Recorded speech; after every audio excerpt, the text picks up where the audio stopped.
Everything and Nothing by Jorge Luis Borges. From Labyrinths. There was no one in him. Behind his face, even through the bad paintings of those times, resembles no other. And his words, which were copious, fantastic, and stormy, there was only a bit of coldness, a dream dreamt by no one. At first he thought that all people were like him. But the astonishment of a friend, to whom he had begun to speak of this emptiness, showed him his error, and made him feel always that an individual should not differ in outward appearance. Once he thought that in books he would find a cure for his ill, and thus he learned the small Latin and less Greek a contemporary would speak of.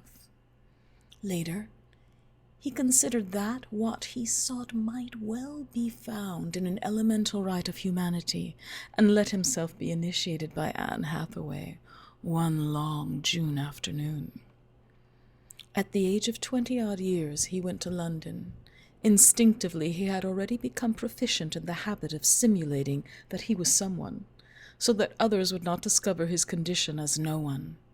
In London, he found the profession to which he was predestined, that of the actor, who on a stage plays at being another before a gathering of people who play at taking him for that other person.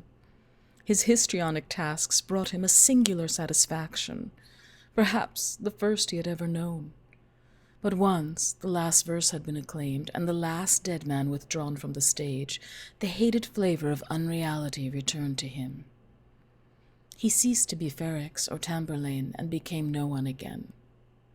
Thus hounded, he took to imagining other heroes and other tragic fables. And so, while his flesh fulfilled its destiny as flesh in the taverns and brothels of London, the soul that inhabited him was Caesar, who disregards the augur's admonition, and Juliet, who abhors the lark, and Macbeth, who converses on the plain with the witches who are also fates. No one has ever been so many men as this man, who, like the Egyptian Proteus, could exhaust all the guises of reality. At times he would leave a confession hidden away in some corner of his work, certain that it would not be deciphered. Richard affirms that in his person he plays the part of many, and Iago claims with curious words, "I am not what I am." The fundamental identity of existing, dreaming, and acting inspired famous passages of his. For 20 years he persisted in that controlled hallucination, but one morning he was suddenly gripped by the tedium and the terror of being so many kings who die by the sword, and so many suffering lovers who converge, diverge, and melodiously expire. That very day he arranged to sell his theatre.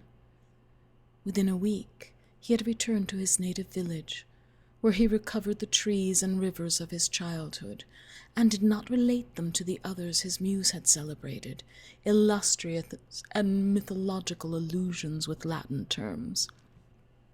He had to be someone. He was a retired impresario who had made his fortune and concerned himself with loans, lawsuits, and petty usury. It was in this character that he dictated the arid will and testament known to us, from which he deliberately excluded all traces of pathos or literature. His friends from London would visit his retreat, and for them he would take up again his role as poet.